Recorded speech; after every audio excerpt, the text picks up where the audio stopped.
Roger! Ano bang katangahan to? Ibinenta mong bahay natin sa Maynila para sa bulok na mansyon na to? Tingnan mo nga, nasa taas pa ng bundok. Seryoso ka ba dito? Hoy babae, pera ko ang ginastos ko dito. Yung bahay sa lungsod, ako ang nagpundar nun. Wala kang karapatang questionin ang mga diskarte ko sa buhay kasi ako ang nagpapalamon sa inyo. Ano sabi mo? Ang yabang mo ah. Kung ayaw mong nayayabangan, manahimik ka.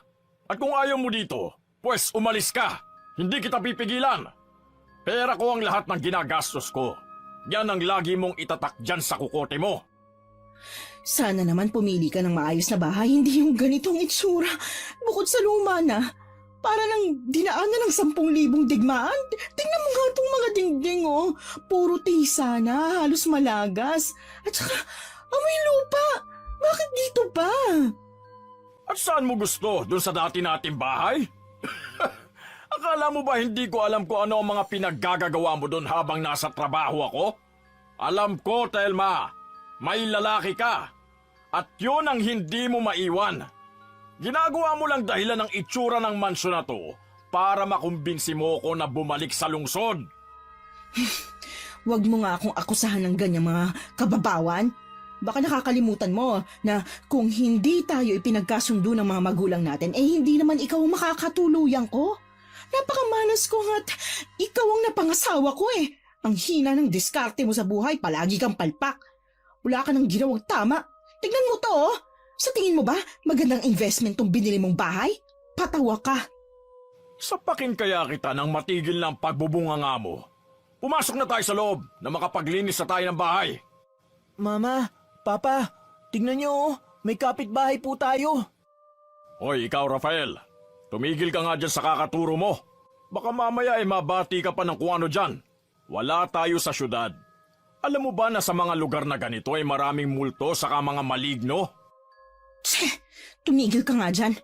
Ayos ka rin talagang ama eh, no? Pati anak mo, tatakutin mo ng ganyan? Kakainis ka na talaga. Ay, bakit ba kasi tayo nandito? Bakit kailangan nating lumipat sa ganito kapangit na lugar? Ano aasahan natin dito? Ang dami kalat, puro alikabok. Tapos tong bahay, luma na talaga at bulok. Gusto ko ng sagot, Roger ah. Bakit ba talaga tayo nandito? Maghintay ka lang, Telma. Malalaman mo din ang lahat sa tamang panahon. Basta sinasabi ko sa'yo, hindi lahat ng bagay ay tungkol lang sa ganda. Minsan ang halaga ng isang bagay ay nasa kung ano ang hindi mo pa nakikita. Habang nag-uusap si Thelma at Roger, may biglang sumulpot na babae sa kanilang likuran. Walang galang na po sa inyo. Kayo po pala yung bagong lipat dyan sa mansyon. Ako nga po pala si Nerissa. Diyan ako nakatira sa kubo malapit sa inyo. Anong pakialam ko? Close ba tayo? Hoy, ano ka ba, Telma? Nakakahiya sa kapitbahay natin. Ang gaspang ng ugali mo. Okay lang ako. Pasensya na. Hindi yata magandang mood ng misis mo. Pasensya ka na, Nerissa, ha? May topak talaga itong asawa ko, eh. Sige, alis na ako. Kita mo na? Umalis na yung babae. Naku, Telma, baguhin mo ang ugali mong ganyan. Huwag kang magsupla-supla na dito at baka makahanap ka ng katapat. Hindi pwede sa probinsya ang ganyan. Matanda na ako para magpauto sa mga ganyang banat mo, Roger. Ako nga tigil-tigilan mo. Tsaka nakakasura, di ba? Bigla-bigla na lang siyang sisingit sa usapan ng mag-asawa. Ano siya, gold? Sinasabi ko sa'yo, Telma, tigil-tigilan mo na yung kamalditahan mo. Naku, porkit maganda pinagtatanggol mo na. Ang sabihin mo, baka type mo yung babae kaya todo simpatsya ka. Tama na. Ang sinasabi ko lang naman dapat maintindihan mo na bago lang tayo sa lugar na ito. Dapat matuto tayong makisama. Hindi ako nakikisama ng walang dahilan. Ewan ko sa'yo. Ang hirap mong kausap. Ma, Papa, nakatingin po yung babae sa atin. Baka po naririnig niya yung sinasabi niyo. Nakakahiya. Mabuti pa, pumasok na tayo sa loob. At doon nyo na po ituloy ang walang katapusan yung pag-aaway. Ay, mabuti pa nga. Sige na, Fael. Ipasok mo na yung mga gamit mo at magsimula na tayo maglinis. Ay, Diyos ko. Bakit ganitong buhay ko? Peste! Wala akong magawa. Ay nako, kung pwede lang na bumalik sa nakaraan, tatanggi na talaga ako sa kasunduan kahit ikamatay ko pa. Talagang nakakapikong ka na, ha? Aray ko! Bakit mo naman ako binatukan? Nakakapiko na ang ugali mo. Pinaghirapan ko ang perang ipinambili dito tapos pipintasan mo lang? Gaga ka? Eh kasi, nagdedesisyon ka nang hindi ko alam. Hindi mo ako kinausap tungkol dito eh. Tapos nagagalit ka? Kasalanan mo kasi. Ay, ewan ko sa'yo. Fael, anong tingin mo? Tama ba si Papa?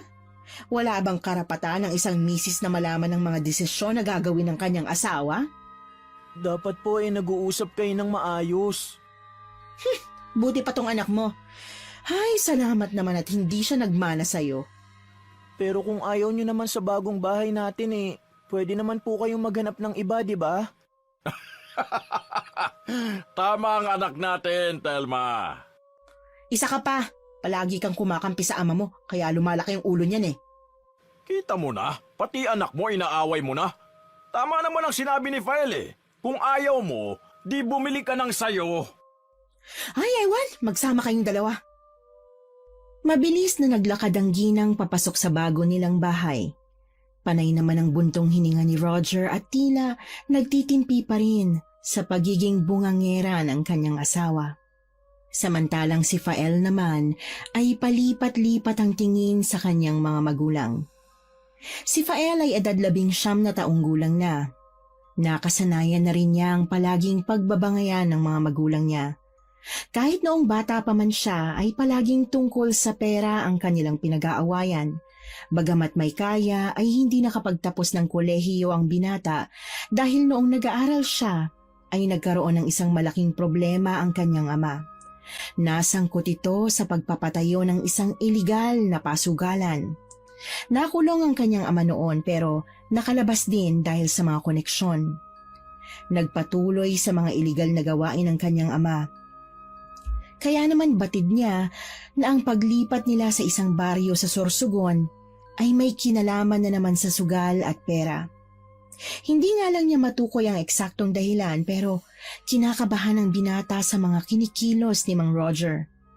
Gayunpaman ay nanatili siyang tahimik lang at kaswal. Pinakikiramdaman niya ang mga nangyayari. Isa pa ay hindi batid ng kanyang ina na may hawak na malaking pera ang asawa nito. Sabi lang kasi ni Mang Roger sa kanyang anak ay panimula nila ang perang yon sa kanilang bagong buhay. Ano, hindi ka pa ba papasok? Madilim na sa labas, marami pa tayong gagawin.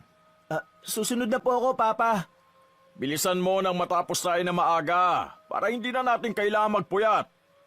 Teka, yan lang ba mga gamit mo? Nasa kotse po natin yung iba, Papa. Pero unahin na muna natin ang maglinis ng bahay bago kunin yung mga gamit sa sasakyan. Nasaan ba yung nanay mo? Hindi na bumalik para kunin ng iba pa mga gamit. Pambihira naman talaga, oo. Baka po naglinis na o kaya tinignan na ang kabuuan ng bahay. Hayaan nyo na po. Ako na lang po ang babalik mamaya dito para kunin ng ibang gamit. Siguro nga. Kunwari pang mama mo alam ko naman na magugustuhan niya itong bahay. Ang laki-laki nito para sa atin, tsaka... Roger! Wala ka talagang kwenta! Ano klaseng bahay ito? Walang tubig, leche ka! Paano tayo maglilinis walang tulo ang gripo? Halika na nga sa loob. Nagsimula na naman magbuga ng apoy yung dragon. Pagpasok nila sa loob ng bahay ay ilang beses na nabahing si Fael. Tanda na masyado pang ang maalikabok ang bahay na yon. Nang tingnan ni Mang Roger ang mga gripo, ay nalaman niyang tama nga ang misis niya na walang tulo. Kaagad niyang tinawag si Fael at inutusan. Anak, lumabas ka nga at tawagin mo yung dating caretaker ng bahay na to. Nakita mo naman yung kubo sa tabi ng mansyon, di ba? Doon nakatira yung caretaker. Yung Nerissa po ba? Hindi yun. May matanda nakatira doon. Siguro lola yun ni Nerissa. Itanong mo kung bakit walang tubig. Sige po, Papa. Ba't talagang yung anak mo pang inutusan mo? Bakit hindi ikaw? Mamaya baka kung mapano pa yan. Okay lang po, Mama. Wala naman pong problema. Ikaw ang bahala. Mag-ingat ka siya sa labas, ha? Opo. Lumabas na si Fael. Bitbit niya ang isang maliit na flashlight at pinuntahan ang nakitang kubo ng kapitbahay. Masukal at muntik pang mag-alangan ang binata dahil sa kapal ng mga damo.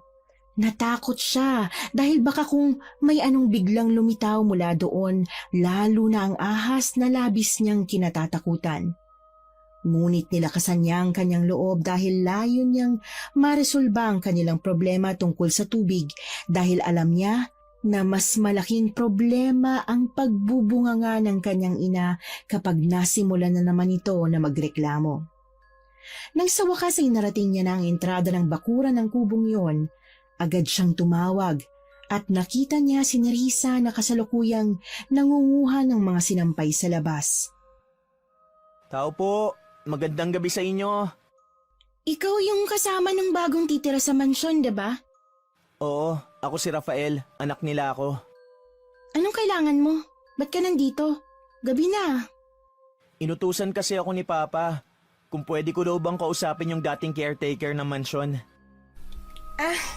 Si Lola Loling ba? Nasa loob siya nagpapahinga. Ano bang kailangan mo sa kanya? Wala po kasing tubig sa mansyon eh. Ipapatanong lang ni Papa kung bakit wala. Ganun ba? Halika, pasok ka na muna sa kubo namin. Tatawagin ko siya para makausap mo. Mabait ka naman siguro, di ba? At di ka gagawa ng masama. Hindi po ako masamang tao. O siya, halika na para makausap mo si Lola. Gusto mong tulungan kita sa mga laundry basket mo? Laundry basket? Ang sosyal naman ang tawag mo sa basket na to. May nakakatawa ba sa sinabi ko? Akin na nga po yan. Seryoso naman ako. Gusto kitang tulungan dyan sa bitbit mo. Salamat O ito, ilagay mo na lang sa sala. Mabait ka nga. Mukhang mana ka sa tatay mo. Naku po, wag naman sana ate. Bakit? Nagkamali ba ako ng tingin sa papa mo? Mabait naman po talaga si Papa, kaso marami lang siyang desisyon sa buhay na alam mo na, madalas magkamali. Siya nga po pala, pasensya na sa naging ugali ni Mama sa'yo kanina. Yun ba? Wala yun. Alam mo, babae rin ako. Alam ko kung anong pinagdadaanan niya. Halika na nga, tawagin ko lang si Lola. Pag-alis ni Nerissa ay nagkaroon ng pagkakataon ng binata na pagmasdan ang kabuuan ng kubong yon. Payak lang at simple ang pagkakayari sa kubo. Ang dingding ay gawa sa pinagtagpi-tagping matibay na abaka. Ang sahig gawa sa kawayan at tabla. Malinis at maaliwalas kahit maliit. May nakita siyang altar na may imahe ng isang malaking mata na nakalagay sa loob ng isang tatsulok. Nakita niya rin ang iba't ibang kulay ng kandila na nakasindi sa mga oras na yon. May mga antigong bagay din siyang nakita. Natigil siya sa pagmamasid nang makitang parating na muli si Nerissa. Ang ganda naman po ng bahay ninyo. Kahit yari lang sa kawayan, talagang malinis ang pagkakagawa. Saka mukhang mamahalin yung iba niyong gamit. Katulad na lang ng mga ganitong bagay. Alam niyo po bang aabuti ng malaking halaga yan kapag binenta? Mayaman po ba kayo? Naku, hindi. Pero si Lola, marami ang pera. Gusto ko nga sana, lumipat na kami sa ibaba para naman mas maayos ang maging buhay namin. Kaso si Lola ayaw iwan ng lugar na to. Tsaka, ayaw niya na makihalubilo sa mga tao. Itong rebulto na antik na po ang itsura. Nakakamangha. Ang ganda, no? Mas matanda pang di hamak sa akin ng 3 beses ang rebultong to, sabi ng lola ko. Talaga? Natawag mo na ba si Lola? Oo, lalabas na yun sa kwarto niya. Napagod kasi sa paglalakad papunta sa kabayanan eh. Tsaka, 85 anyos ng edad ni Lola kaya mabagal ng kumilos. Talaga? Ganun nakatanda si Lola? Wow! Bihira na lang kaya ang umabot ng ganung edad. Sinong matanda ang sinasabi mo, iho? Siya bang naghahanap sa akin, Nerissa? Opo, Lola. Kung gano'n ay kayo na pala ang nakabili ng mansyong ko, bakit napasugod ka rito? Kayo po ang may-ari ng mansyon, Lola? Abayo! Hindi, pero sakyan mo na lang. Alam mo na, medyo ulyanin na. Caretaker lang siya dyan. May lintik kang bata ka, di pa ako ulyanin.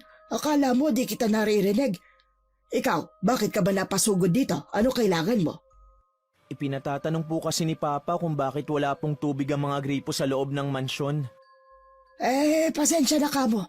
Mainit kasi ang panahon natin ngayon kaya wala nang dumadaloy na tubig sa gripo.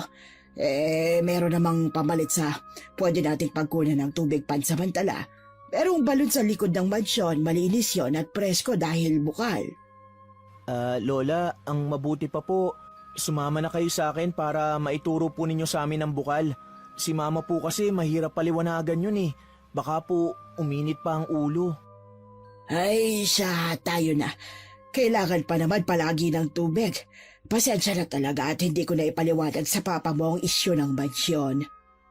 Habang naglalakad papunta sa mansyon si Rafael at Lola Luling, ay panay ang kwento ng matanda tungkol sa mansyon. Magaan naman ang loob niya sa matanda, yun nga lang, kakaibang paraan ng pagtingin nito. Para bang may nakakatakot na itsura. Papa, kasama ko po si Lola Loling. Magandang gabi po.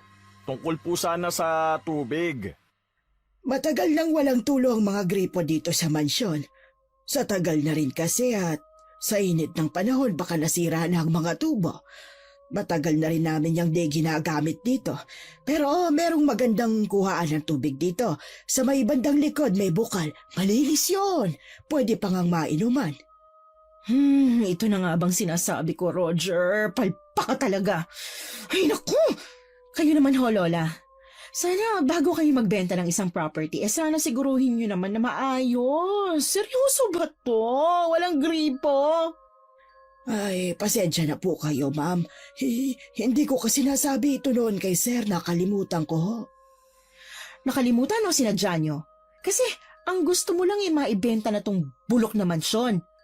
Alam niyo po bang tanga at uto-uto ang asawa ko kaya napapayag niyo siyang bilhin to? Baka ginamitan niyo ng gayuma, Lola, ha? Ano ba, Telma? Wala ka ng galang sa matanda. Nakakahiya ka lalo na sa anak mo.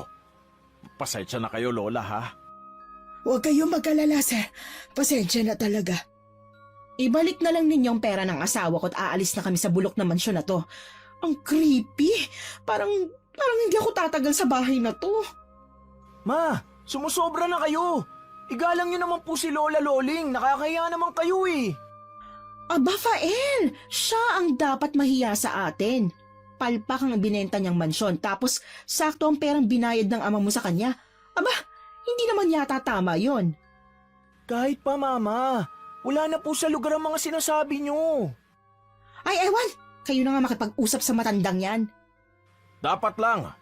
Masyado mong pinaiira lang kamalditahan mo. Pasensya na po talaga, Lola. Nasan nga po pala ang balon? Wala namang problema sa akin yon, Fael. Kaya huwag kayong humingi ng pasensya sa akin. Mag-iingat na lang si mama mo sa pagbibitaw ng mga salita dahil baka makahanap siya ng katapat at mapaglaruan pa siya. Hindi ko na nga po alam ang gagawin kay Telma eh. Kaya nga po kami lumipat sa probinsya dahil madalas nadadala sa barangay ang babaeng yan. Hanggang nagkakaroon na siya ng mga death threats dahil sa bibig niya. Ay, mahirap nga. Ako nga ngayon lang niya nakilala talagang nakatikim agad ako ng masakit na salita. Mag-iingat siya sa lugar natin, marami ang nagkalat na masasamang elemento sa lugar na ito. Kaya mura lang ang benta ko nitong mansyon ng mabili na. Eto ang balon mga iho. Maganda naman po pala at malinis. Saka astig nito, Papa, may overflowing. Pwede tayo magpagawa ng pool sa lugar na to. Libre ang tubig. Hinay lang sa boses, anak. Medyo masela ng lugar na ito dito sa may balon. Tsaka, iwasan mong magtuturo dito, ha? Ano pong meron dito sa balon? Sabi niyo kanina, malinis at pwedeng inuman. Ang ibig kong sabihin ay baka mabati kayo. Dapat kapag kukuha kayo ng tubig, palagi kayong magpapasintabi. O siya, naituro ko na sa inyo tubig. Uuwi na ako sa kubo ko. Ihatid ko po ba kayo, Lola? Ay naku, wag na. Laya ko pang umuwi ng mag-isa. Hindi na nga nagpahatid ang matanda. Labis na humanga si Fael kay Lola Luling dahil nakita niya na mabait ito at maunawain. Habang tinatanaw niya ang matanda ay naisip niyang balang araw gusto rin niyang abutin ang ganoong edad kung magiging katulad niya si Lola na malakas at parang walang problema sa buhay. Kumuha na sila ng mga timba at sumalok ng tubig sa balon. Inuna na nilang punuin ng tubig ang mga timbang nakita sa tabi ng balon. Ay, nakakapagod. Mabuti pa ay bukas na tayo maglinis. Magpahinga na lang muna kaya tayo. Nakakapagod makinig sa bibig ng nanay mo eh. Bakit po kasi naging ganyan si Mama? Nako, maraming drama sa buhay ang mama mo. Minsan kausapin mo rin para malaman mo kung saan siya nanggaling. Saka kung pwede pagsabihan mo rin na bawas-bawasan niyang kamalditahan niya. Sumusobra na rin kasi minsan eh. Alam mo na, OA! Nahihiya nga po ako kay Ate Nerissa at Lola Loling eh. Mababait naman po sila pero pinagsusupladaan sila ni Mama. Ay, hayaan mo na anak. Tara na sa loob. Papasok na sana sa loob ang mag-ama. Binuhat na ni Mang Roger ang 2 timba. Ganon niya rin sana ang gagawin ng binata nang bigla itong matigilan at mapatitig sa pinto ng mansyon. Sandali, Papa. Napansin mo po ba yung babaeng nakaitim na pumasok sa loob ng mansyon? Anong babae? Sino? Wala naman akong napansin na pumasok ah. Saka tayo lang naman na nandito. Siraulo ka, huwag ka manakot. Hindi ako nagbibiro, Papa. Nakita ko talaga. May pumasok na babaeng nakasuot ng itim na bestida, saka magulo ang buhok niya. Mabilis din siyang kumilos. Natahimik ang 2. Ngunit bigla ring tila nagulantang ang mundo nila nang makitang biglang lumitaw sa pintong yun si Aling Thelma. Anong inaantay niyo dyan, Pasko? Abay, kanina pa ako naghihintay sa loob ah. Nakatunga nga lang pala kayo dyan. Ipasok niyo na nga yung mga tubig. Kakain na tayo, nagugutom na ako eh. Si mama mo lang naman pala yung nakita mo eh. Tignan mo, nakabihis ng itim na bestida. Pero sa bagay, nakakatakot naman talaga yung mama mo. Hindi kumibo si Fael. Bagamat nakaitim ngang bestida ang kanyang ina, alam niya na hindi si Aling Thelma ang nakita niya. Pumasok ito at alam niyang hindi lumabas ang kanyang ina. Ngunit hindi pa rin niya mapigilan ang kanyang bibig. Kinalabit niya ang ama at pabulong na sinabi ang nasa isip. Papa, alam kong hindi si Mama yun. Nakapusod si Mama eh. Samantalang yung nakita ko, magulo ang buhok. Ay, tama na nga yan. Tara na sa loob at ang mama mo hindi na maipinta ang mukha. Bahala nga kayo. Pumasok na nga ang mag-ama. Agad na hinanda ni Aling Thelma ang kanilang hapunan.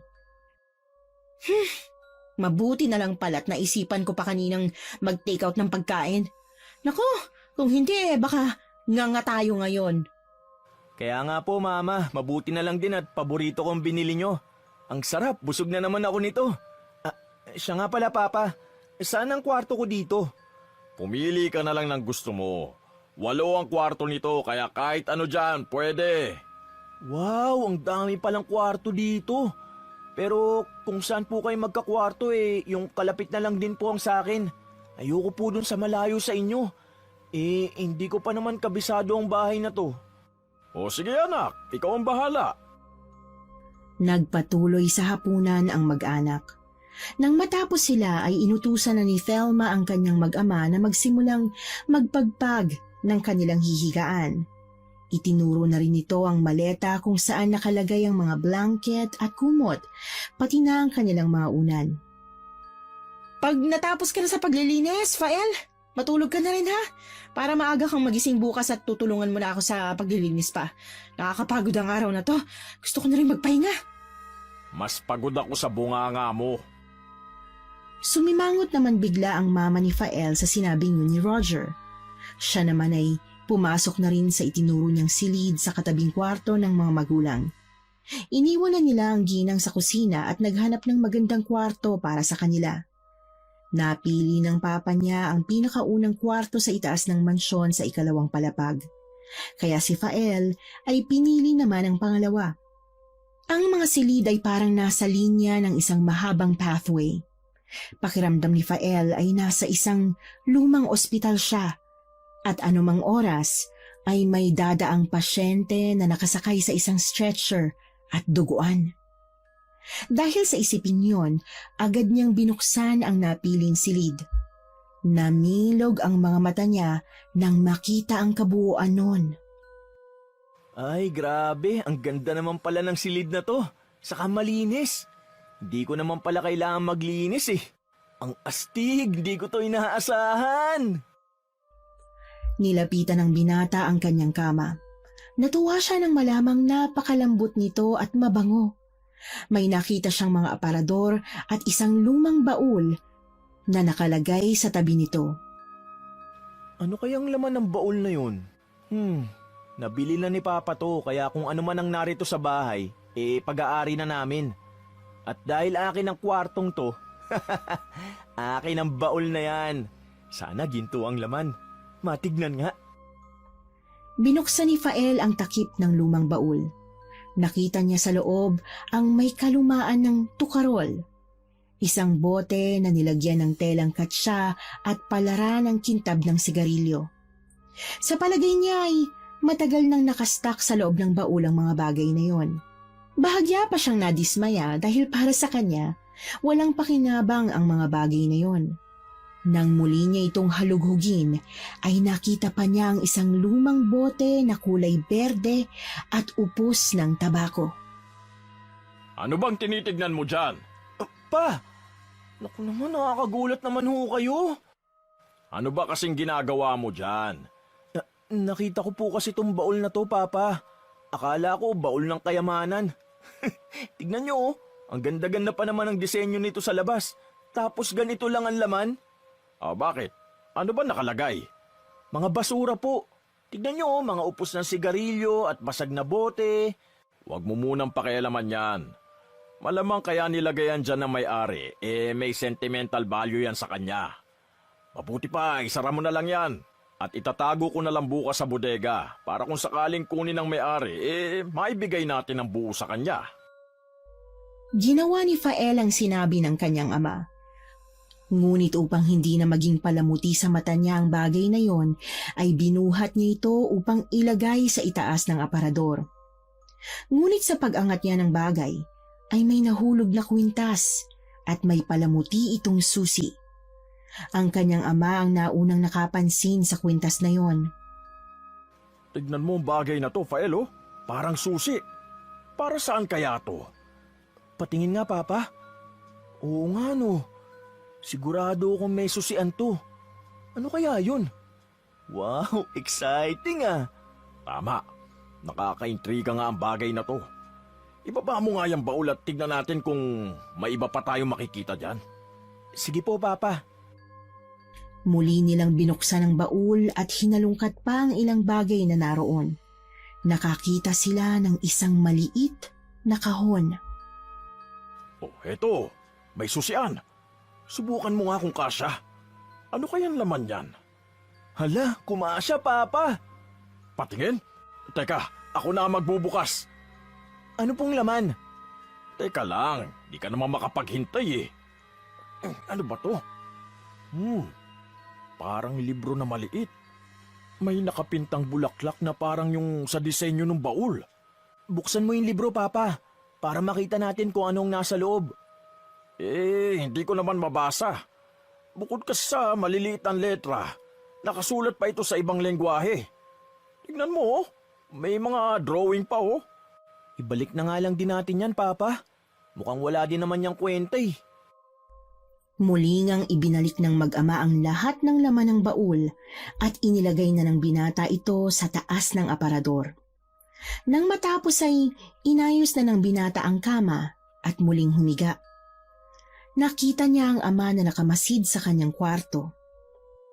Ayos tong kwarto mo ah. Malinis, hindi tulad sa kwarto namin. Ang daming dapat ayusin. Swerte pala ako sa pagpili. Bakit po ba kayo naparito? May kailangan po ba kayo? Wala naman. Tinignan ko lang kung ayos ka rito. O sige, matulog ka na ha. Si Mama po ba tulog na? Hindi pa. Nagbabasa ng pocketbook. Papa, bakit mo binili tong bahay na to? Ang totoo niyan, ayaw kasi kitang masangkot sa mga nagiging gulo namin ng mama mo. Pangarap ko yung tahimik at mapayapang buhay para sa'yo, anak. Yun lang po ba ang totoong dahilan, Papa? Para po kasing may iba pa pong dahilan maliban sa mga sinabi ninyo. Wala na.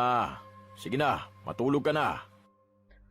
Tuluyan na ngang nagpaalam ang kanyang ama. Isinarado na nito ang pinto. Siya naman ay inayos na ang sarili sa pagkakahiga at ipinikit ang kanyang mga mata. Sinubukang makatulog, ngunit hindi pa man siya nagtatagal, ay biglang may kumatok sa pintuan. Bumangon siya at binuksan yon. Ngunit pagbukas niya, ay wala naman siyang nakitang tao. Nagpalingalinga siya sa paligid at inisip na baka ang papa lamang niya yon. Sa kakalingon niya ay may nahagip ang kanyang mga mata. Ito rin yung nakita niya sa may pinto papunta sa balon. Isang babaeng nakaitim na mabilis kung kumilos. Nakita niyang pababa ito ng hagdan. Mama? Ikaw ba yan? Agad niyang sinundan ang babaeng nakaitim. Bumaba rin siya ng hagdan, pero hindi niya naman ito naabutan. Nagpunta siya sa kusina, ngunit imbis na babaeng nakaitim ang makita, doon ay nakita niya ang isang itim at matabang pusa. Naging malikot ang kanyang mga mata. Mabigat din ang kanyang pakiramdam at sa pakiwari niya ay padilim ng padilim ang lugar na kanyang kinalalagyan. Hanggang sa may humawak sa kanyang balikat, muntik pa siyang mapasigaw. Bakit kising ka pa? Tinatawag mo kami ng papa mo? Ma, ikaw ba yung bumaba ng hagdan? Sinundan kasi kita eh. Kakababa ko lang, kasama kong papa mo. Papa, nakita ko po ulit yung babaeng nakaitim. Siya yung sinundan ko dito sa ibaba. Akala ko nga po si Mama eh. Fael naman. Kanina mo pa kwento yan eh. Hindi pa ba tapos? Di ba sinabi kong matulog ka na? Anong ginagawa mo? May kumatok po kasi sa pinto ko. Akala ko po kayo yun, Papa.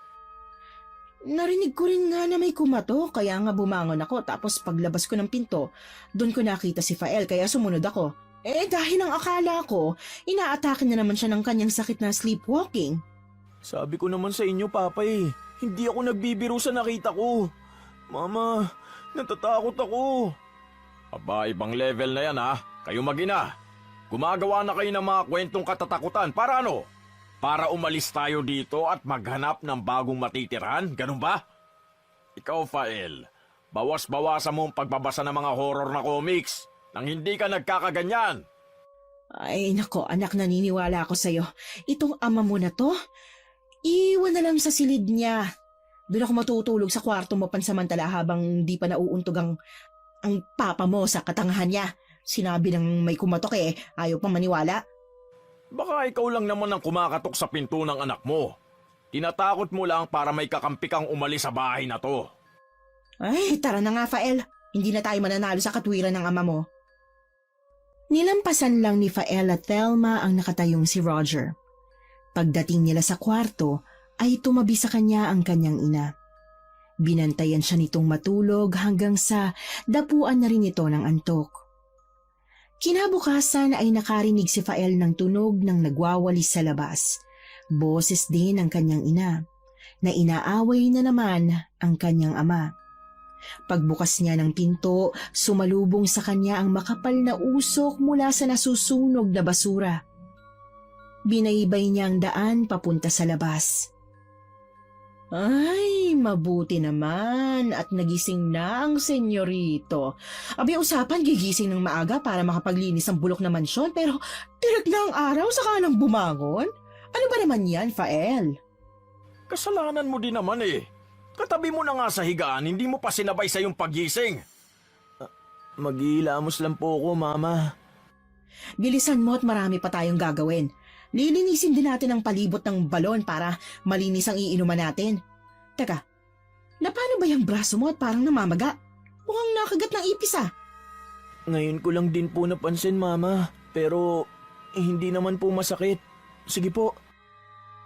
Tatalikod na sana si Fael para maghilamos ng mukha nang marinig niya ang boses ni Nerissa. May dala itong umuusok na lugaw habang nakatingin sa kanyang ama. Ikinasimangot naman yun bigla ng kanyang mama. Pagdamutan niyo na sana tong lugaw, para sa inyo po ito. Baka para kay Roger lang, ang lagit mo kasing makatingin sa asawa ko. Para sa inyo lahat yan, at di lang po kay sir. Ganun ba? O sige, salamat ha. Pero sa susunod, huwag ka nang magdala ng kung ano-ano dito sa bahay ha. Pasensya na. Nako, huwag kang magpapaniwala sa asawa ko, Nerissa. Uy, mukhang masarap yan lugaw na dala mo, ate ah. Akin na at isasaling ko. Huwag na, kunin ko na lang mamaya. Kailangan ko na kasing makabalik agad sa kubo at may niluluto pa kasi ako eh. Tsaka, hindi na rin ako magtatagal dito kasi bawal palang magmagandang loob sa kapitbahay na pag-iisipan ng masama. Huwag ka nang bumalik! Bayaran ko na lang yung binigay mong lugaw kasama nung lagayan. Huwag ka nang magpakita dito ha! Ayoko kasi ng may ibang maganda dito eh. Gusto ko ako lang. Mama, magpasalamat ka na lang. Ayos lang, Fael. Hayaan mo na. Wala namang problema eh. Di na ulit ako magdadala dito. Pasensya na talaga. Pasensya ka na, iha ha? Hindi ko lang talaga gusto ang presensya mo eh. Alis na. Hindi na napigilan ni Mang Roger ang galit at inis para sa asawa. Kinabahan naman si Fael na makita ang tinitimping galit ng ama. Kahit naman siya ay talagang hindi na rin niya matiis ang ugali ng kanyang ina. Kahit saan siguro sila magpunta ay palaging may makukuha itong kaaway dahil sa kagaspangan ng ugali nito. Nakita mo na, umalis na yung tao nang walang paalam. Kasalanan ko kung ganon? Baka naman may gusto na sa'yo kaya nagpapapansin. Naku, tigil-tigilan mo ako Roger sa estilong ganyan ha. Madali kong mahahalata kapag may gusto ang isang babae sa lalaki. Ikaw pa naman eh, mabihisan lang ang poste ng ilaw, magpalda, titirahin mo na. Yung boses mo, hindi ka nahihiya sa anak natin? Naririnig yung mga pinagsasasabi mo? Kung ako sa'yo, maglinis ka na lang. Palibhasa kasi, taob ka ng ganda ni Nerissa. Narinig mo, Fael? Nagagandahan siya kay Nerissa, kaya kapag may ibinibigay ang babaeng yon, tanggap lang ng tanggap. Wala po akong alam dyan, Mama. Akin na nga po yung lugaw, Papa.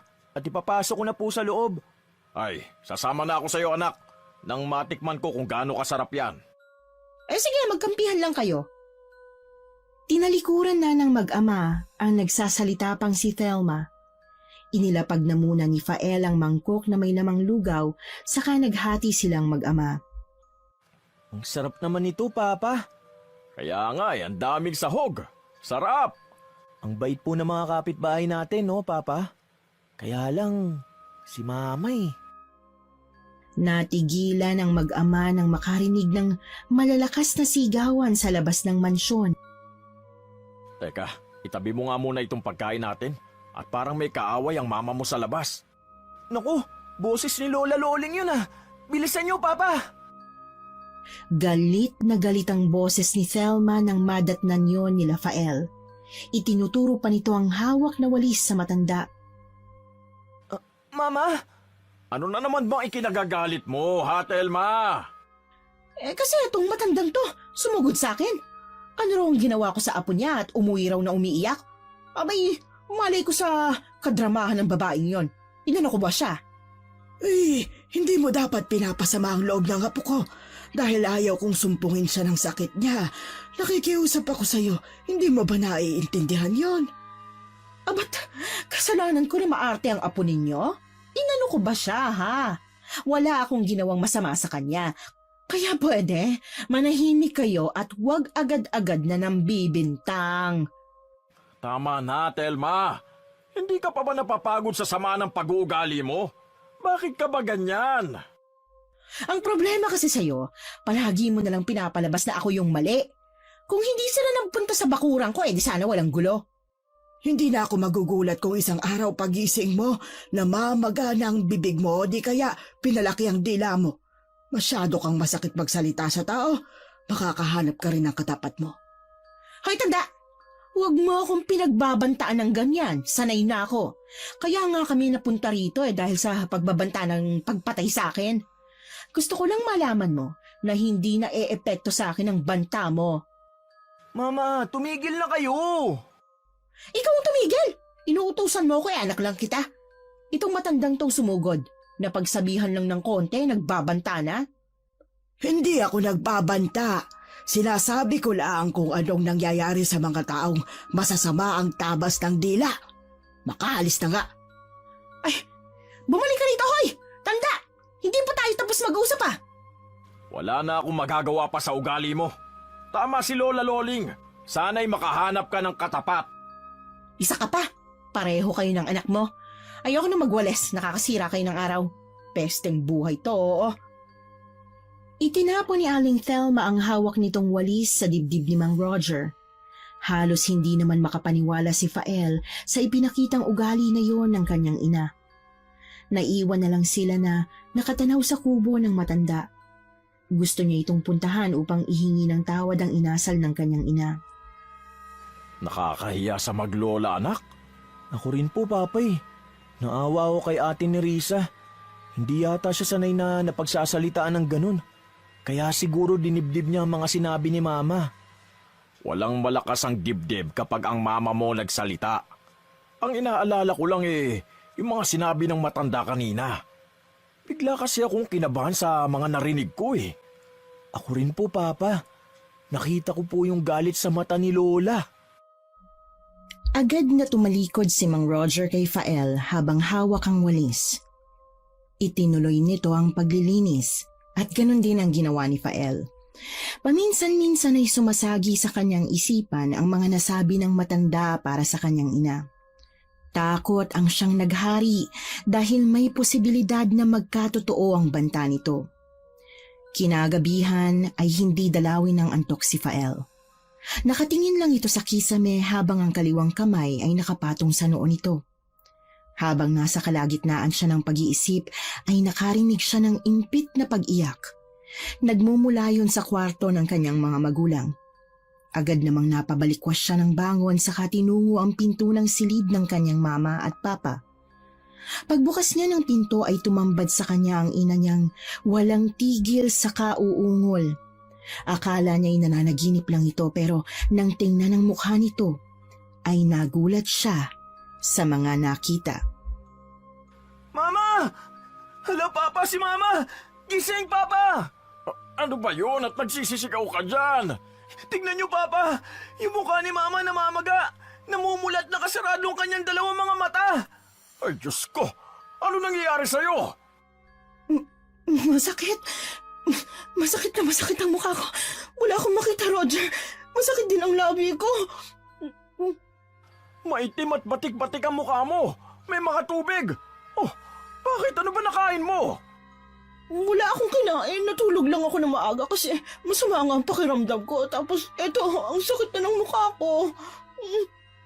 Mama! Huwag kang umiyak, Fael. Buhay pa ang mama mo. Ang mabuti pa, kumuha ka ng maligamgam na tubig at idampi-dampi mo sa mukha ng iyong ina. Mukhang nagkatotoo na ang banta ng matanda kay Mama, Papa. Paano na? Huwag lang talaga sila magkakamali dahil natitiyak kong pagbabayaran nilang ginawa nila sa akin. Ayan na nga bang sinasabi ko Nangyayari na sa'yo. Bawasan mo kasi ang pagsasalita mo na masasakit sa kapwa mo nang hindi ka nagkakaganyan. Paano kung totoo nga na ginawang kanila ng ganyan? Anong gagawin mo? Meto na po ang tubig, Papa. Manigas sila. Hindi ako hihingi ng tulong sa mga yon. Mama, ganyan na nga po ang nangyari sa inyo Nagagawa niyo pa rin magtaray? Tumahimik ka! Naiinis ako kapag kinakampihan mong babaeng yon.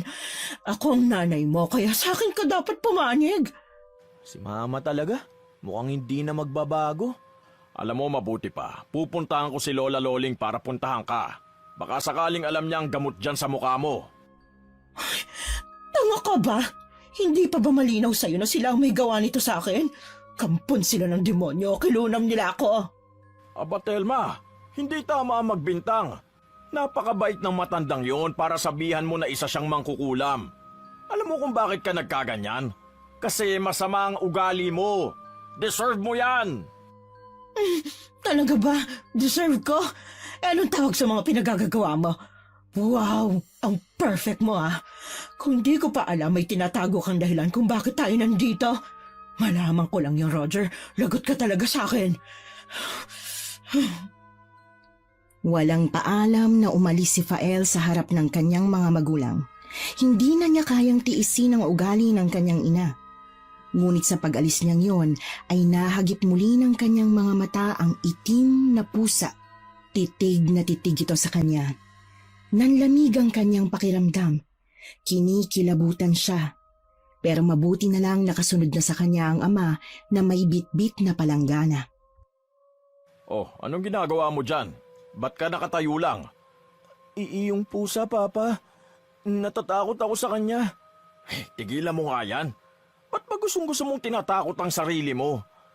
Basta, ayoko sa pusang yan. Parang may dalang kamalasan eh.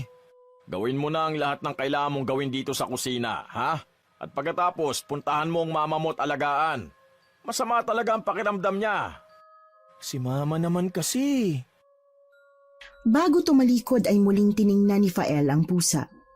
Nagulat pa ang binata nang bigla itong tumakbo at inunahan siya sa pag-akyat sa hagdan. Doon nila narinig ang malalakas na sigaw ni Thelma. Tulungan niyo ako! Kinakagat ang mukha ko! Mabilis na tinakbo ni Fael at Roger ang silid kung nasaan nagpapahinga ang ginang. Nakita nga nilang masyadong agresibo ang pusa at tila galit na galit kay Thelma. May mga kagat sa mukha at kalmot sa braso ito. Agad na hinuli ni Roger ang pusa at itinapon ito sa bintana. Sabay sarado nito para hindi na muli pang makapasok ang hayop. Sinabi ko na sa'yo, Papa. Hindi talaga maganda ang kutob ko sa pusa. Ayos ka lang ba, Thelma? Ang sakit ng kagat ng pusa sa mukha ko. Kasalanan mo to, Roger. Dito mo ako dinala. Buwisit ka talaga. Yung matanda, maniwala ka sa akin. Mangkukulam siya. Yan na naman. Thelma, nakakasawa na. Wala yung matanda dito pero siya naman yung sinisisi mo. Ano ka ba? Aray ko, ang sakit.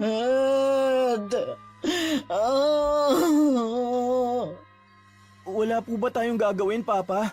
Hindi ba natin dadalhin sa ospital si Mama? Ospital? Malayong ospital dito.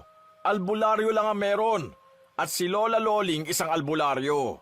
Pwede nating dalhin dun ang mama mo. Ay, hindi. Mas mabuti pang mamatay na lang ako kaysa magpatingin sa matandang hukloba na yon. Papa, ayaw pala magpagamot eh. Hayaan na natin. Fael, ang bibig mo ha. Huwag kang gagaya sa pagiging matabil ng mama mo. Nakikiusap ako sa iyo, anak. Ang mama mo kahit bungangera, mahal na mahal ka niyan. Tandaan mo. Nakakainis na kasi, Papa eh. Siya na nga ang inaalala, nagmamatigas pa. Masyadong ma-pride. Akala mo kung sino makapagsalita. Siya naman ang dahilan kung bakit tayo nandito sa bundok. Ang sama ng ugali, daming nakakaaway. Sana nga mas lumala pa yung pamamaga ng bibig. Yung tipong mahirapan na siya magsalita para tumahimik na dito. Sa sinabi niyang yun ay lumipad ang kamao ng kanyang ama sa kanyang mukha. Agad siyang napahawak sa nasaktang pisngi. Hindi tama ang mga sinabi mo. At ang bawat pagkakamali may parusa, Fael. Humingi ka ng sorry sa mama mo. Bakit ako hihingi ng sorry? Hindi ba ganito rin naman ang ugali niya? Siya lang ba may karapatang maging bastos? Abot gago tong batang to ah! Totoo naman, di ba? Kayo rin naman bastos ah. Kung naging mas mabait lang sana kayo, di hindi mangyayari yan sa inyo. Ayoko sa Nerissa na yon kasi malandi. Inakot niyang papa mo, kaya inuunahan ko na. Naririnig niyo ba ang sinasabi niyo? Si Auntie Nerissa parang kapatid ko na. Hindi nalalayo ang agwat naming dalawa. Hindi ko alam na ganyan na palang iniisip mo sa akin at sa bata. Ang dumi ng utak mo. Saan ka pupunta? Sa labas, yung malayo sa bulok mong pag-uugali. Aalis na rin ako. Matutulog na muna ako. Tutal, ayaw niyo naman magpagamot eh. Suluhin niyo na lang yung sakit niyo. Kinabukasan, agad na pumunta si Fael at Mang Roger sa bahay ng maglola. Nakita nilang malungkot na nagwawalis ang babae sa harap ng bakuran nito. Ate, si Lola Loling po, pwede po ba namin siyang makausap? Ha? Para saan? Hihingi po sana kami ng sorry sa mga nasabi ni Mama. Wala si Lola dito, nasa ospital. Pagkagaling sa inyo, ayun, inatake sa puso. Masyadong maanghang ang bibig ng mama mo. Galit ako sa kanya. Ano? Sana hindi na lang ako nagsumbong kay Lola eh. Pinalampas ko na lang sana ang mga salita ng mama mo. Sana magsara na lang yung bibig ng mama mo para maganda. Ate, may sakit din po si Mama ngayon. Namamaga yung mukha niya at lumaki yung mga labi niya. Hihingi sana kami ng tulong kay Lola Loling pero gano'n naman pala nangyari sa kanya. Alam mo, maski okay ang lola ko, walang matatanggap na tulong ang mama mo. Ako na ang humihingi ng pasensya sa nagawa ng asawa ko ni Risa. Kung kailangan mo ng tulong, magsabi ka lang. Hindi ko kailangan ng tulong na galing sa'yo. Nerissa, alam kong kailangan nyo ng pera para sa gamutan ng lola mo. Magbibigay ako sa ayaw at sa gusto mo. Kailangan gumaling agad ang lola mo. Ngunit hindi na yun sinagot ni Nerissa. Agad itong tumakbo papasok sa kanilang maliit na kubo. Galit si Ate Nerissa, Papa. Hayaan mo na. Tara, balik na tayo sa mama mo. Kinabukasan, isang malakas na sigaw ang narinig ni Fael mula sa loob ng kabilang kwarto. Boses yon ng kanyang ama at parang humahagulgol. Agad na sumikdo ang malakas na tibok ng kanyang puso nang marinig yon. Agad na naglaro sa kanyang isip ang mga posibleng masasamang bagay na nangyayari. Bumangon siya sa kama at halos liparin na niya ang daan patungo sa kwarto ng kanyang mga magulang. Ganun na lamang ang gulat niya nang makitang mas lalong namaga ang mukha ng kanyang mama, ni hindi na maimulat ang mga mata o maibuka ang kanyang mga labi. Mama! Diyos ko, kasalanan ko to. Hindi ko sinasadya. Wala kang kasalanan, anak. Ba't ba bigla mong sinisisi ang sarili mo? Ano ka ba? Papa, may namamatay ba sa kulam? Ayokong mamatay si Mama. Meron. Ano na pong gagawin natin? Ewan ko, anak. Dumating na ang kinatatakutan ko. Nag-aalala na rin ako sa mama mo. Sasagot pa sana si Fael pero bigla silang natigilan at parehas na sinundan ng isang mabilis na imahe na lumabas sa pinto ng kanilang silid. Isang babaeng nakaitim. Nakita mo rin ba yun? Oo, nakita ko. Sabi ko naman sa inyo eh. Ano ba yun? Multo? Ay, hayaan na lang natin. Total, hindi naman nananakit eh. Bumaling ang paningin ni Fael sa kanyang ina. Nakita niyang tila nahihirapan itong huminga. Iyak ng iyak ang binata at panayang hingi ng tawad. Mama, patawarin niyo po ako sa mga nasabi ko. Magpagaling na po kayo. Pakiusap, Mama. Huwag ka nang umiyak. Gagaling naman yung mama mo eh. Kailangan lang niya talagang magamot. Awang-awa si Fael sa kalagayan ng kanyang ina. Tumayo siya at naglakad pabalik sa kanyang silid. Hindi na niya makaya ang kanyang emosyon. Marami na rin siyang nailuha. Pagdating niya sa silid ay kinuha niya ang baul na nasa itaas ng aparador at dinala ito sa kanyang kama. Pag-upo niya ay kinandong niya ang baul at saka siya doon yumuko. Ipinagpatuloy ang kanyang pag-iyak. Umiyak siya ng umiyak hanggang sa hindi na niya namalayan na siya'y nakatulog na pala. Pagising ni Fael kinabukasan, nakaramdam siya ng matinding kasabikan nang makita ang isang ambulansyang nakahinto sa tapat ng bahay ni Lola Loling. Hindi na siya nag-aksaya ng oras at agad lumapit dito, umaasang makikita na niya ang matanda at mapakiusapan na tulungan at gamutin ang kanyang ina. Subalit habang papalapit siya, may naramdaman siyang kakaiba. Paglingon niya sa kanyang likuran, isang itim na pusa ang biglang tumalon sa kanya. Galit na galit ito at walang tigil sa pagkalmot sa kanyang mga binti at braso. Sinubukan niyang paalisin ito ngunit mas lalong naging mabagsik ang hayop. Bigla narinig niyang may sumigaw. Pagtingin niya, naroon na si Lola Luling, nakatingin sa kanya mula sa tapat ng bahay. Isang malalim at nakakatakot na titig ang ipinukol niya kay Fael, parang tumatagos hanggang sa kanyang kaluluwa. Nang marinig ng pusa ang sigaw ng matanda, agad itong umurong, naglakad palapit kay Luling at sumiksik sa paanan ng matanda. Tahimik na nakatitig si Lola Luling kay Fael. Ang kanyang mga matay tila nagpapahiwatig ng isang bagay na hindi niya kayang intindihin. Nangamba si Fael at napatakbo pa uwi sa kanilang bahay, diretso sa kanyang silid. Pabilis ng pabilis ang tibok ng kanyang puso, hindi maalis sa isip ang malamig na titig ng matanda. Narinig ng kanyang ama, si Mang Roger, ang kanyang mga yabag, kaya't agad itong sumunod sa kanya. Oh, ano nangyari sa kamay at braso mo? Bakit maraming kalmot ng pusa at may kagat na rin? Inatake po ako ng pusang itim na umatake rin kay Mama. Nalaman ko pong alaga pala ni Lola Loling, kaya pala gano'n na lang ang galit ng pusa kay Mama. Ang ibig mo bang sabihin, nakauwi na ang matanda?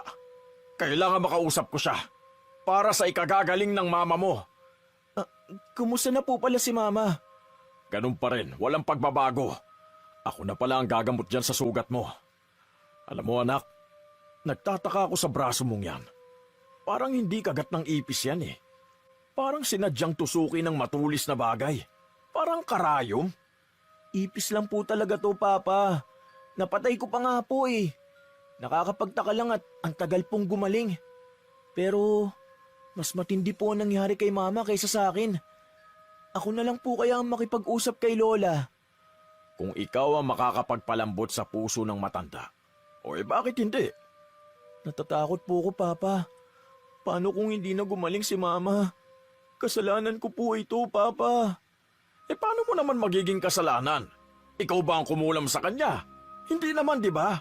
Saka, alam ko naman na hindi mo ginusto na magkasakit ang mama mo. Matagal na hindi nakaimik si Fael sa sinabi ng kanyang ama. Ni hindi niya matingnan ang mga mata ng kanyang kausap. Tahimik lang si Fael, tila kay lalim ng kanyang iniisip. Nang matapos linisin at gamutin ni Mang Roger ang sugat ng anak, ay umalis na ito sa silid. Doon lamang nagdesisyon ang binata na puntahan ng ina at kumustahin ito. Maingat siyang pumasok, ayaw niyang makagawa ng ingay na maaaring makagising sa ina. Nakahiga si Aling Thelma at tulog. Payapa ang paghinga nito. Naninibago na si Fael sa tahimik na itsura ng kanyang ina. Namimiss na niya ang boses nito at yung pagiging maingay at maligalig. Ngunit ngayong tahimik ito, may kung anong pakiramdam ang bumalot kay Fael. Parang may hindi tama. Parang may kulang. Lumapit siya at marahang naupo sa gilid ng kama. Inobserbahan niya ang bawat hinga ng kanyang ina. Tila binibilang kung gaano kabagal o kanormal ito. Mama? Walang tugon mula sa kanyang ina. Nananatiling payapa ang mukha nito. Ngunit sa puso ni Fael, hindi niya maiwasang mag-alala. Mama, kumusta kayo? Biglang bumukas ang pinto ng silid at iniluwanon si Mang Roger. Malungkot ang mga mata nito at halatang halata ang pag-aalala. Hindi na nakakapagsalita yung mama mo. Hindi na yan sasagot sa'yo, anak. Ngunit hindi pa man nakakalapit si Mang Roger ay agad nitong napansin ng parang pag-iiba ng mukha ng kanyang asawa. Nangingitim ito at may lumalabas na tubig sa kanyang ilong, tenga, bibig at mata. Napakabaho nun at halos masuka si Fael ng malanghapang amoy nun. Mama, anong nangyayari sa inyo? Puntahan mo na si Lola Loling at pakipag-usap ka, anak. Pakiusapan mong mabuti para pumayag silang gamutin ng mama mo. Mama, kapit lang ah. Gagaling ka na. Tatawagin ko na si Lola Loling at Ate Nerissa. Nakikiusap ako, Mama. Huwag ka mamamatay. Mama! Bilisan mo na, anak. Gawin mo ang lahat para makumbinsi sila. Opo, Papa. Habang tinatahak ni Fael ang masukal at makipot na daan patungo sa bahay ni Lola Luling, hindi niya mapigilang umiyak. Walang tigil sa pagpatak ang kanyang mga luha. Ramdam niya ang bigat ng kanyang mga paa habang sinusubukang bilisan ang takbo. Sa bawat hakbang, sumisiksik sa kanyang isipan ng takot. Takot na mawala ang kanyang ina. Panay ang dasal niya na sana'y matulungan ng matanda ang kanyang ina bago pa maging huli ang lahat. Pagdating niya sa kubo ni Lola Luling, nagulat siya sa tanawing bumungad sa kanya. Naroon na naman ang itim na pusa. Nakaupo sa labas ng bahay at nakatitig sa kanya.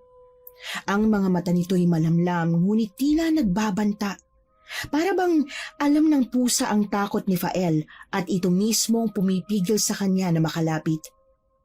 Bumaba ang katawan ng pusa handang umatake. Hindi. Kailangan ko makausap si Lola. Hindi pwedeng dito lang ako. Nag-ipon ng lakas ng loob si Fael. Alam niyang ang bawat segundo'y mahalaga at hindi siya maaaring umatras ngayon. Ngunit naroon ang pusa. Tila isang harang na handang sumugod anumang oras. Nilakasan na lang niya ang kanyang boses para matawag ang atensyon ng mga taong nasa loob ng kubo. Tao po. Lola Loling, pwede ko po ba kayong kausapin? Nakikiusap po ako. Lola Loling! Ang ingay mo naman! Ano bang kailangan mo? Ate Nerissa, kailangan namin ng tulong nyo. Ang mama ko. Pagalingin niyo ang mama ko. Hindi ba't sinabi ko sa inyo na wala kayong matatanggap na tulong mula sa amin? Hindi gagamutin ni Lola ang mama mo. Nakikiusap ako, Ate Nerissa. Hindi pwede. Nakita mo tong pusa, di ba? Galit na galit sa'yo. Ibig sabihin may dala kang malas. Ayaw namin ng ganon. Saka, ang itim kaya ng aura mo. Parang sinasabi na di ka namin dapat lapitan. Ayoko, umuwi ka na. Lola Loling! Kung naririnig niyo po ako, nakikiusap ako. Baka mamatay si Mama. Gamutin niyo po ang mama ko. Sobra na siyang nahihirapan at nagsisisi sa kanyang mga nagawang kasalanan. Umuwi ka na. Wala kang mapapala sa amin. Ate Nerissa, parang awa mo na. Tulungan niyo kami. Ayoko mawala si Mama. Subalit tinalikuran na siya ng dalaga. Naikuyom ni Fael ang kanyang mga kamay dahil sa labis na panggigigil. Hinatid niya ng tingin ang dalaga at tuluyan na nga siyang nawala ng pag-asa nang isinarado na nito ang pinto. Doon niya hindi napigilan ang pag-iyak. Gusto niyang lumapit sa kubo para patuloy na makiusap ngunit nasa harap naman niya ang pusa at nakaambang sumugod anumang sandali na gumawa siya ng hakbang. Laglag ang balikat na bumalik siya ng mansyon. O, kumusta? Ano nangyari? Hindi po nila ako pinakinggan, Papa. Ipinagtabuyan nila ako. Galit na galit sila kay Mama. Nakausap mo ba ang matanda? Hindi po niya ako nilabas, Papa. Ano nang gagawin natin? Teka, ihanda mo ang sasakyan, anak.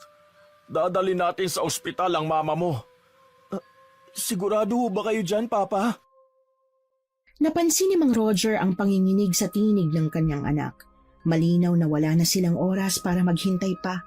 Kailangan ng kumilos at wala na silang ibang mapagpipilian kundi ang dalhin si Aling Thelma sa ospital. Hindi na kailangan. Gagamutin ko ang kasawa mo, Roger. Sabay na napalingon sa pinto ang mag-ama nang marinig nila ang boses ng matanda. Kasama nito si Nerissa na may dalang basket na naglalaman ng iba't ibang uri ng bote. Nakakulong din sa maliit na hawla ang pusang itim na umaangil nang makita si Thelma at Fael. Nay, mabuti naman at nagbagong isip ninyo. Hindi na nga sana eh. Kasi hindi naman kayo karapat-dapat na tulungan. Lalo ka na, Roger. Pero dahil sa tawag ng tungkulin, sige gagawin ko. Gagawin namin ni Nerissa. Lumapit ang matanda. Inilabas niya ang mga bote mula sa basket ni Nerissa. Mga bote na naglalaman ng iba't ibang halamang gamot, langis at likido. Wala nang sinayang na oras ang matanda. Nilatag niya ang isang banig sa sahig at inutusan si Fael at Mang Roger na ilagay si Aling Thelma doon. Habang inilalapag nila si Thelma sa banig, Tahimik na nananalangin si Lola Luling. Dinampot niya ang isang maliit na bote ng langis at ipinahid sa noo at mga palad ni Thelma. Kasabay nito, marahan niyang binigkas ang mga dasal na hindi maunawaan ni Nafael at Mang Roger. Ang mga salitang binibigkas ng albularya ay tila mula sa isang lumang wika, mistulang dasal na may kapangyarihan mula sa kalikasan. Tila kasi lumalakas ang hanging pumapasok sa kanilang silid mula sa bintana. Matapos ipahid ang langis, sinindihan ni Lola Luling ang isang pulang kandila at itinapat ito sa katawan ni Aling Thelma. Ang apoy ng kandila'y kumikislap-kislap, ngunit sa paglapit nito sa katawan ni Thelma, bigla itong umusok ng itim, isang tanda na may masama o kakaibang enerhiya sa katawan ng ina ni Fael. Napakunot noo si Aling Luling. Kulam tubig ang ginawang kulam kay Thelma. Isang pambihirang kulam na kung hindi maaagapan ay maaaring ikamatay ng kinukulam. Kaya pa ba siyang gamutin? Gagaling pa ba siya? Oo, yun kung aamin ang taong may gawa nito sa asawa mo. Fael, may gusto ka bang sabihin? Ako po, Lola. Ako po ang kumulam kay Mama. Ano? Pero bakit?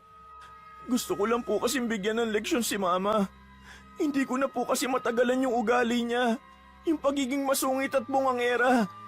Pati sa ibang tao ganun siya. Akala ko po sa ganitong paraan, matututo siya. Hindi ko po sinasadya, Papa. Leksyon? Fael, leksyon? Sa ganitong paraan mo gustong ituwid ang mama mo? Pasensya na po, Papa. Akala ko po, kung mararamdaman niya ang hirap, magbabago siya eh. Hindi ko po alam na magiging ganito kalala. Kailan ka pa natutong mangulam? Yung maliit na libro sa baul, Papa. Pinakailaman ko po yun. Pero nakasulat yun sa ibang lingwahe ah. Hindi mo kayang basahin yun. May mga larawan po sa libro, Papa. Yun ang sinundan ko para maisagawa ang pangungulam. Tapos yung tubig sa balon, yun ang nagpalakas ng kulam. Patawarin niyo po ako. Ayoko pong mamatay si Mama. Ang baul? Ang mga gamit ng anak ko, bakit mo pinakialaman ang gamit ni Gloria? Gamit ni Gloria? Anong sinasabi mo, Nay? Mangkukulam si Gloria? Oo, dahil sa'yo, Roger. Umalib siya sa kapangyarihang itim para sana parusahan ka sa nagawa mong kasalanan sa kanya. Hindi nakainik si Mang Roger. Si Fael naman ay halatang nagulat sa kanyang narinig. Napagtanto na agad niya na may kakaibang nangyayari sa kanyang papa at sa mga taong nasa kanyang harapan. Hindi lang isang caretaker sa bahay na yon ang matanda. Nagpalipat-lipat ang kanyang paningin sa tatlo. Tahimik at nakayuko ang kanyang ama. May bahid ng paninisi ang mukha ni Lola Luling at lumuluha naman si Nerissa. Mamaya na natin pag-usapan ang tungkol sa bagay na ito. Kailangan na naming magamot ang asawa mo. Lola, ito na pong tamang oras. Mag-aalas 12 na ho. Kunin mo, Fael, ang lumang baul. Agad na kumilos si Fael sunod sa utos ng matanda. Kinuha niya ang baul sa kanyang kwarto, kahit abot langit na ang kanyang kaba. Ang mahalaga, mapagaling na ang kanyang ina. Heto na po, Lola. Ipatong mo sa lamesa at pabangunin mo ang iyong ina. Kakailanganin ko ang kanyang kaliwang kamay. Ikaw naman, Nerissa, buksan mong lumang baul at ibigay mo sa akin ng tukarol. Pagkakita sa tukarol ay agad napansin ni Lola Luling na ginamit nga ito at nasindihan. Ito palang ginamit mo, Fael. Hindi mo alam kung anong sumpa ang maaaring gawin ito sa iyong ina o maging sa'yo. Ihanda mo ang sarili mo dahil ikaw ang magiging tulay sa ritual ng pagbawi ng kulam. Gawin niyo po ang nararapat, Lola. Nakahanda po ako. Ibigay mo sa akin ang itim na kandila ni Risa. Heto po, Lola. Pagkatapos po ba nito gagaling na si Mama? Oo, mawawala na ang sumpa sa kanya. Pero may kapalit, Fael. Hindi ka dapat nakikialam ng mga bagay na hindi sa'yo dahil yung ginawa mo may magiging epekto din sa'yo. Ikaw ang nagsimula, sa'yo matatapos. Ngayon na, Nerissa, simulan mo na ang ritual. Sindihan mo ang tukarol at huwag mong hahayaang mamatay ang apo nito. Lola, aray, parang pinupunit ang braso ko. Ang sakit! Biglang bumagsak sa sahig si Fael. Labis naman ang naging pag-aalala ni Roger sa kalagayan ng kanyang anak. Lalapitan niya na sana ito, ngunit pinigilan siya ng matanda. Ang mga mata ni Fael ay tumitirik habang hawak-hawak nito ang brasong sumasakit. Agad napansin ni Roger ang mga maliliit na butas sa braso ng binata na inakala nilang kagat ng ipis. May lumalabas doon na tubig. Tila tubig o katas ng isang nabubulok na karne. Lola, ang sakit! Nagpaikot-ikot ang katawan ni Fael sa sahig, tila nawawala sa katinoan sa labis na paghihirap. Samantala si Thelma, sa kabila ng sarili niyang kalagayan, ay pilit inaabot ang kanyang anak. Nakikita sa kanyang mga mata ang pag-aalala, ngunit sa kabila ng kanyang mahina at lupaypay na katawan, hindi siya makabangon ng tuluyan. Fael... Ngunit bago pa niya mahawakan ng anak, ay mabilis na hinawakan ni Lola Luling ang kamay ni Thelma at pinigilan ito. Hindi mo siya pwedeng hawakan. Kailangan niyang tiisin ang sakit para maalis ang sumpang ginawa niya sa'yo. Aray! Tandaan mo, Fael, ang bawat sakit na nararamdaman mo ngayon ay parte ng iyong pagkakamali. Kapag natapos na ito, alam kong hindi na ito basta-basta mauulit. Kailangan mo magtiis at kailangang buong puso kang magsisi. Lola, nangingitim na si Fael. Bagamat hirap na dumilat ang mga mata ni Thelma, ay pinilit niyang imulat ito upang makita ang kalagayan ng kanyang anak. Lumuha ito sa matinding awa kay Fael. Baka po hindi makaya ng kapatid kong ritual, Lola. Anong gagawin natin? Ayokong mamatay si Fael. Ayokong mamatay ang kapatid ko. Roger, kumuha ka ng tubig sa balon at yun ang ihugas mo sa mga sugat at pamamaga sa katawan ni Thelma. Gawin mo na ngayon din. Lola, si Fael, kumakalat ng pangingitim sa balat niya. Kumalma ka. Alam kong ginagawa ko. Ngunit kailangan nating maging mabilis. Malakas ang sumpa at hindi biro ang kahihinat na nito. Lola, baka hindi kayanin ni Fael. Hindi ko kakayanin kung mawawala siya. Habang nag-uusap ang dalawa, si Thelma, bagamat hirap na, ay pilit bumangon mula sa pagkakahiga. Umiyak na ito nang makita ang paghihirap ng kanyang anak. Fael, anak. Unti-unti ay tila tinatakasan na ng buhay si Fael at ang pusa sa loob ng kulungan nito ay umaangil na tila ba may dilubyong paparating. Lola, anong gagawin natin? Ayokong mamatay si Fael. Walang mamamatay sa gabing ito. Pero kailangan nating tapusin ang ritual bago siya tuluyang lamunin ng sumpa. Dumukot si Lola Luling sa lumang baul at kumuha ng isang maliit na bote na naglalaman ng likido. Dahan-dahan niyang binuksan ito at nilagay sa kamay ni Nerissa. Ibuhos mo to sa mga sugat at sa katawan ni Fael. Siguraduhin mong hindi ka titigil hanggat hindi nawala ang pangingitim ng kanyang balat. Pero Lola, gawin mo. Ito na lang ang pag-asa natin. Agad na sumunod si Nerissa. Nanginginig ang kamay habang ipinapatak ang likido sa mga sugat ni Fael. Nagsimula itong bumula at kasabay ng mga bula ay unti-unting nababawasan ang pangingitim ng kanyang balat. Subalit, sa bawat patak ng likido ay tila mas lalong napapaso si Fael. Mama! Papa! Masakit! Fael! Huwag ka susuko, anak! Habang tinatapos ni Nerissa ang ritual, si Lola Luling ay bumubulong ng mga dasal at mga orasyon. Umaasang maisasalba pa si Fael bago siya tuluyang lamunin ng sumpa ng sariling pagkakamali. Bumabalik na ang kulay ni Fael, Lola. Magandang senyales yan. Sige, tuloy mo lang. Mas lalong nilakasan ni Lola Luling ang mga orasyon. Papalakas ng papalakas ang hanging pumapasok sa silid. Ngunit pagkaraan nun, ay unti-unti na ring bumalik sa dating kulay niya si Fael. May nakita na rin silang pagbabago sa itsura ni Aling Thelma. Bagamat mahina pa rin ito, ay bahagya ng humupa ang pamamaga ng kanyang mukha at ganoon din ang kanyang mga labi. Sinubukan niyang ibuka ang kanyang bibig. Wala nang sakit. Tapos na ang ritual. Ligtas na sila. Ngunit pagtingin nila kay Fael, ay nawala nito ng malay. Hayaan mo na lang muna ang mag-ina mo na magpahinga. Kailangan nila yan para mabilis na bumalik ang kanilang lakas.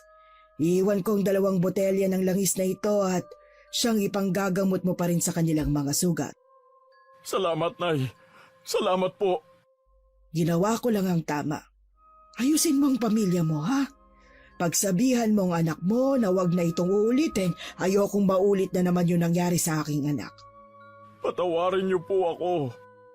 Nabaliw ang anak ko dahil sinubukan kanyang kulhamin noon, Roger, dahil sa pag-iwan mo sa kanya. Hindi niya na kayang pagbawi sa sumpa hanggang sa nagpakamatay siya. Naiwan sa akin si Nerissa, ang iyong anak. Nerissa, patawarin mo ako sa nangyari. Huli na nang malaman ko ang nangyari sa mama mo. Hindi ko rin agad nalaman na nabuntis ko pala siya bago ko siya iniwan. Ako ang may kagagawa ng lahat ng ito. Pero gusto kong bumawi sa'yo, sa inyo. Kaya ako bumalik dito para mapagbayaran ang mga kasalanang nagawa ko. Roger? Oo, Thelma. Tama ang narinig mo. Anak ko si Nerissa sa dati kong kasintahan na anak ni Nanay Loling. Hindi ko alam na may nasaktan na pala akong babae nang magsama tayo, Roger. Patawarin niyo ako. Wala kang kasalanan, Thelma. Ako ang higit na nagkasala. Sige na, aalis na kami. Tawagin mo na lang kami kapag may kailangan ka. Kinabukasan ay tinawag ni Mang Roger ang maglola at inanyayahan para sa isang munting salo-salo para sa agahan. Hindi na nakatanggi pa ang matanda dahil ipinaramdam ni Nerissa sa kanyang lola na nais niyang mapalapit sa kanyang ama at sa kanyang kapatid. Pagdating nila sa mansyon ay nakita nila si Thelma at Fael na naghihintay at nakaupo sa kusina. Lola Loling, gusto ko po magpasalamat sa inyo. Salamat po sa pagliligtas niyo sa aming mag-ina. Wala yun na po. Basta dapat natuto ka na sa pagkakamali mo, ha? Opo, Lola. Ako rin ho. Humihingi ako ng tawad sa kagaspangan ng ugali ko. Hindi pa ako dapat na naging bastos sa inyo. Kalimutan na natin yan. Pwede naman tayo magsimula ulit, hindi ba? Saka, alam kong natuto na ang bawat isa sa inyo ngayon. Lola, Ate Nerissa, pwede po bang dito na lang din po kayo ulit tumira? Ha? Pero... Pamilya po namin kayo, di ba? At ang magpapamilya, dapat sama-sama. Lola, tama naman si Fael, di ba? Isang pamilya na tayo ngayon. Baka naman pwede mong pag-isipan. Nagkatinginan si Mang Roger at Thelma. At kapwa nilang inabot ang kamay ng matanda bilang pagpapakita ng kanilang taus-pusong pagnanais na bumuo muli ng isang magandang relasyon. Hindi namin kayo pipilitin. Pero bukas ang tahanan namin para sa inyo, Nay Loling. Kayo at si Nerissa ay parte ng pamilya. Sige na nga. Salamat, Lola. Sa kabilang banda ay biglang natigilan si Mang Roger nang muling magpakita sa kanya ang nakaitim na babae.